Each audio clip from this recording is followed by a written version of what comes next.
തിരുവനന്തപുരം ലോക്സഭാ മണ്ഡലം നിലവിൽ വിശ്വപൗരൻ എന്നറിയപ്പെടുന്ന ശശി തരൂരിൻ്റെ മണ്ഡലം. 2009 ആദ്യമായി ശശി തരൂർ തിരുവനന്തപുരം ലോക്സഭാ മണ്ഡലത്തിൽ NP സ്ഥാനാർത്ഥിയായി മത്സരിക്കുന്നത്. പിന്നീട് 2014 അദ്ദേഹം മത്സരിച്ചു, വിജയിച്ചു. 2019 അദ്ദേഹം മത്സരിച്ചു, വിജയിച്ചു. ഇനി 2024 ലോക്സഭാ തെരഞ്ഞെടുപ്പ് വരാൻ പോവുകയാണ്. ഇത്തവണ ശശി തരൂരിന് അങ്ങനെ എളുപ്പത്തിൽ വിജയിക്കുവാൻ സാധിക്കുമോ എന്നത് പ്രസക്തമായൊരു ചോദ്യമാണ്. ശശി തരൂർ ഇപ്പോൾ 3 തവണ അടുപ്പിച്ച് അവിടുത്തെ MP ആയി, 3 ടേമുകളിൽ അവിടുത്തെ MP ആയി. അതായത് 2009 മുതൽ 2019 വരെ 10 വർഷം MP ആയിരുന്നു. ഇപ്പോൾ 2024 ആകുമ്പോൾ 15 വർഷമായി അവിടുത്തെ MP ആകുവാൻ പോവുകയാണ്. ഇതുപോലെ ഇതിനു മുമ്പ് അവിടെ 3 തവണ അടുപ്പിച്ച് MP ആയിരുന്നത് A ചാൾസ് ആണ്. കോൺഗ്രസിൻ്റെ A ചാൾസ് ആയിരുന്നു അവിടെ 3 തവണ അടുപ്പിച്ച് തിരുവനന്തപുരം ലോക്സഭാ മണ്ഡലത്തിൽ MP ആയിരുന്നത്. അതിൻ്റെ അടുത്ത തവണ ലോക്സഭാ തെരഞ്ഞെടുപ്പ് നടന്നപ്പോൾ ഇടതുപക്ഷം A ചാൾസിനെ മലർത്തിയടിച്ചു. പക്ഷേ നിലവിലത്തെ രാഷ്ട്രീയ സാഹചര്യം അത്തരത്തിലല്ല. തിരുവനന്തപുരത്ത് ഇടതുപക്ഷത്തെക്കാൾ പ്രാതിനിധ്യം BJPക്കുണ്ട് എന്നത് പ്രസക്തമായ ഒരു കാര്യമാണ്, സത്യസന്ധമായ ഒരു കാര്യവുമാണ്. കാരണം കഴിഞ്ഞ തവണത്തെ ലോക്സഭാ തെരഞ്ഞെടുപ്പിൽ അല്ലെങ്കിൽ 2014 മുതൽ മുകളിലോട്ടുള്ള ലോക്സഭാ തെരഞ്ഞെടുപ്പുകളിലെല്ലാം ക്രമാതീതമായി BJPയുടെ വോട്ട് വർദ്ധിക്കുന്ന ഒരു ശൈലി തിരുവനന്തപുരത്തുണ്ട്. അതിൻ്റെ ഭാഗമായി തന്നെയാണ് C ദിവാകരനെ 3ാം സ്ഥാനത്തേക്ക് പിന്തള്ളിക്കൊണ്ട് കുമ്മനം രാജശേഖരൻ 2ാം സ്ഥാനത്ത് വിജയിച്ചു വന്നത്. എങ്കിലും മൃഗീയ ഭൂരിപക്ഷത്തിലായിരുന്നു ശശി തരൂർ വിജയിച്ചു വന്നത്. അതായത് കുറച്ചുകൂടി വ്യക്തമാക്കിയാൽ 2009 ശശി തരൂരിൻ്റെ ഭൂരിപക്ഷം 3,26,725 വോട്ടായിരുന്നു. 2014 അത് 2,97,806 ആയി. അതായത് 1,00,000 ചില്ലുവാനോ വോട്ടുകൾ കുറഞ്ഞു. പക്ഷേ 2019 വന്നപ്പോൾ അത് 4,16,131 വോട്ടുകളായി വർദ്ധിച്ചു. അവിടെ കുമ്മനം രാജശേഖരൻ 3,16,142 വോട്ടുകൾ നേടി 2ാം സ്ഥാനത്ത് വന്നപ്പോൾ C ദിവാകരൻ 2,58,556 വോട്ടുകളുമായി 3ാം സ്ഥാനത്തേക്ക് പിന്തള്ളപ്പെട്ടു. കഴിഞ്ഞ തവണ O രാജഗോപാൽ 2ാം സ്ഥാനത്ത് നിന്നിരുന്ന O രാജഗോപാലിന് കിട്ടിയ വോട്ട് പോലും C ദിവാകരന് കിട്ടിയിട്ടില്ല.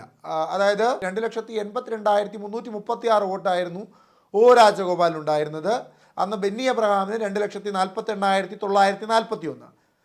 അതായത് CPM കഴിഞ്ഞ 2 ടേമുകളിൽ, അതായത് 2014 2019 നടന്ന ലോക്സഭാ തെരഞ്ഞെടുപ്പിൽ, അതാണ് ഞാൻ പറഞ്ഞത്, 2014 മുതൽ ഉള്ള ലോക്സഭാ തെരഞ്ഞെടുപ്പുകളിൽ CPM 3ാം സ്ഥാനത്തേക്ക്, ലോക്സഭാ തെരഞ്ഞെടുപ്പിൽ 3ാം സ്ഥാനത്തേക്ക് പോകുന്ന ദയനീയമായ അവസ്ഥയാണ് തിരുവനന്തപുരത്ത് നിലവിൽ തുടരുന്നത്. അത് മറികടക്കുവാൻ വേണ്ടി ശക്തനായ ഒരു സ്ഥാനാർത്ഥിയെ നിർത്തുമെന്ന് പറഞ്ഞിരുന്നു. അതിൻ്റെ ഭാഗമായി പന്ന്യൻ രവീന്ദ്രനെ മത്സരിപ്പിക്കുമെന്ന് അവർ പറഞ്ഞിരുന്നു. പക്ഷെ പന്ന്യൻ രവീന്ദ്രൻ അതിന് സന്നദ്ധനല്ല എന്ന് തെളിയിച്ചിരുന്നു. കാരണം ഇതിനു മുമ്പും പന്ന്യൻ രവീന്ദ്രൻ അവിടെ മത്സരിച്ച് തോക്കുകയാണ് ഉണ്ടായത്. പന്ന്യൻ രവീന്ദ്രൻ 2005 നടന്ന തെരഞ്ഞെടുപ്പിൽ അവിടെ വിജയിച്ചിരുന്നു.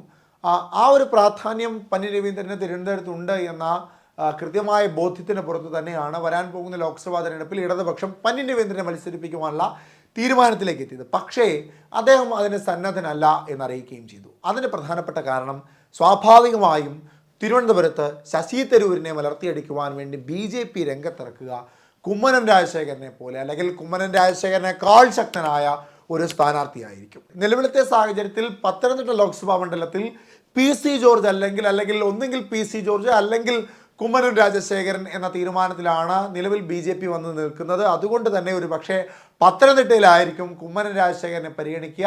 അതുമാത്രമല്ല, കഴിഞ്ഞ തിരഞ്ഞെടുപ്പിൽ കുമ്മനം രാജശേഖരൻ തോറ്റുപോയത് കൊണ്ട് തന്നെ കേന്ദ്ര നേതൃത്വത്തിൽ നിന്നും ഒരു കേന്ദ്രമന്ത്രിയെ ഇവിടേക്ക് മത്സരിപ്പിക്കുവാനാണ് BJPയുടെ ലക്ഷ്യം, BJPയുടെ ധാരണ എന്ന് ഒളിഞ്ഞും തെളിഞ്ഞുമൊക്കെ പലവരും പറയുന്നുണ്ട്. തിരുവനന്തപുരത്തെ BJPക്കാർ, കേരളത്തിലെ BJPക്കാർ.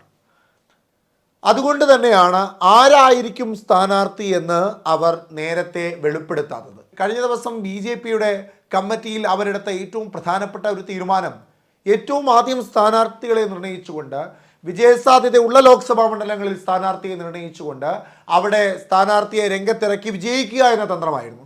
അതിൽ ഏറ്റവും പ്രാധാന്യത്തോടു കൂടി BJP വിജയിക്കുമെന്ന് വിശ്വസിക്കുന്ന 6 ലോക്സഭാ മണ്ഡലങ്ങളിൽ ഏറ്റവും പ്രാധാന്യത്തോടു കൂടി അവർ കാണുന്ന ഒന്ന് തിരുവനന്തപുരം ലോക്സഭാ മണ്ഡലമാണ്. പക്ഷേ കമ്മിറ്റി കൂടി തീരുമാനിച്ചതിൻ്റെ അടിസ്ഥാനത്തിൽ നിലവിൽ പാലക്കാട്ടെയും തൃശ്ശൂരെയും ആറ്റിങ്ങലെയും സ്ഥാനാർത്ഥികളെ എത്രയും പെട്ടെന്ന് തീരുമാനിക്കുവാനുള്ള തീരുമാനമാണ് നിലവിലെടുത്തിരിക്കുന്നത്. തിരുവനന്തപുരം പോലെ വിജയസാധ്യത അത്രമേലുള്ള തിരുവനന്തപുരത്തെ സ്ഥാനാർത്ഥി ആരായിരിക്കുമെന്ന് ഇതുവരെ പുറത്തു വിട്ടിട്ടില്ല BJP. അതായത് അവിടെ ഒരു സർപ്രൈസ് സ്ഥാനാർത്ഥിയായിരിക്കും. പക്ഷേ സ്ഥാനാർത്ഥി ഒരു കേന്ദ്ര നേതാവാണെന്നും സ്ഥാനാർത്ഥി ഒരു കേന്ദ്ര മന്ത്രിയാണെന്നും ഒക്കെ പലവരും പറഞ്ഞിട്ടുണ്ട് BJP.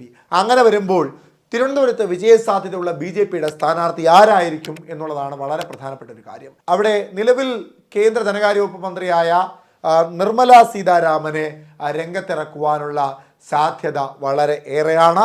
ദേശീയ തലത്തിലുള്ള നിർമ്മല സീതാരാമൻ്റെ ഒരു ജനപിന്തുണ ഉപയോഗപ്പെടുത്തുവാനാണ്, അല്ലെങ്കിൽ ആ ഒരു ജനങ്ങൾക്കെല്ലാം അറിയാവുന്ന ഒരു നേതാവെന്ന തരത്തിലേക്ക് നിർമ്മല സീതാരാമനെ ഉപയോഗപ്പെടുത്തുവാനാണ് BJPയുടെ തീരുമാനം. രാജീവ് ചന്ദ്രശേഖരനാണ് കേന്ദ്ര നേതാവായ രാജീവ് ചന്ദ്രശേഖരനെയും തിരുവനന്തപുരത്തേക്ക് മത്സരിപ്പിക്കുവാനുള്ള സാധ്യതകൾ ഏറെയാണ്.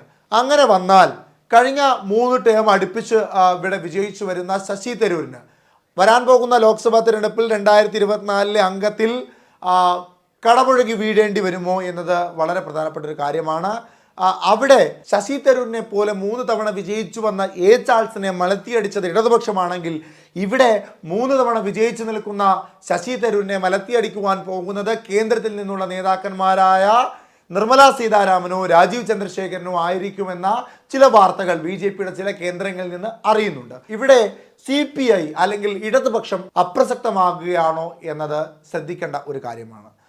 ദുർബലമായ ഒരു സാഹചര്യത്തിലൂടെയാണ് തിരുവനന്തപുരം ലോക്സഭാ മണ്ഡലത്തിൽ ഇടതുപക്ഷം പോകുന്നത്. അതുകൊണ്ട് തന്നെ മുതിർന്ന ഒരു നേതാവിനെ മത്സരിപ്പിക്കുവാനായിരിക്കും ഇടതുപക്ഷം തീരുമാനിക്കുക. അങ്ങനെ മുതിർന്ന ഒരു നേതാവിനെ മത്സരിപ്പിച്ചാൽ അവിടെ അത് ആരായിരിക്കും, പന്ന്യൻ രവീന്ദ്രൻ അല്ലെങ്കിൽ പിന്നെ ആര് സി ദിവാകരനെ വീണ്ടും മത്സരിപ്പിക്കുമോ എന്നുള്ളതൊക്കെ ചർച്ച ചെയ്ത് തീരുമാനിക്കേണ്ട, അല്ലെങ്കിൽ കൂടുതൽ ചർച്ചകളിലൂടെ മാത്രം വ്യക്തമാകുന്ന ഒരു കാര്യമാണ്.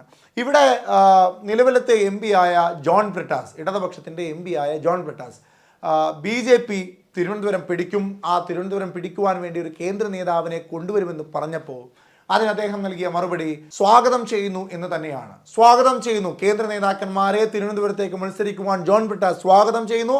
ആ സ്വാഗതം ചെയ്യലിൻ്റെ പിന്നിലൂടെ അദ്ദേഹം പറഞ്ഞ മറ്റൊരു കാര്യം, നിങ്ങൾ വരണം, വന്നെങ്കിൽ മാത്രമേ കേരളത്തിൻ്റെ സംഗീതം എന്തെന്ന് മനസ്സിലാക്കുവാൻ സാധിക്കൂ, കേരളത്തിൻ്റെ സംഗീതം നിങ്ങൾക്ക് മനസ്സിലാക്കി തരാമെന്ന് പറഞ്ഞതിൻ്റെ അർത്ഥം തോൽവിയുടെ കയ്പ് ആ സംഗീതത്തിന് ചുറ്റുമുണ്ട്, BJP വിരുദ്ധ ജനത ആ സംഗീതത്തിന് ചുറ്റുമുണ്ട്, വർഗീയ വിരുദ്ധ ജനത ആ സംഗീതത്തിന് ചുറ്റുമുണ്ട് എന്ന ചില മുന്നറിയിപ്പുകൾ, ചില താക്കീതുകൾ അദ്ദേഹം അതിലൂടെ നൽകുന്നുണ്ട്. എന്തായാലും തിരുവനന്തപുരം ഒരു ശക്തമായ പോരാട്ടത്തിന് ഒരുങ്ങുന്ന കളം തന്നെയാണെന്ന് നിസ്സംശയം പറയാം. അവിടെ കോൺഗ്രസ് ശക്തമാണ്, അല്ലെങ്കിൽ ശശി തരൂർ എന്ന് പറയുന്ന വ്യക്തിയുടെ വ്യക്തിപ്രഭാവം ശക്തമാണ്.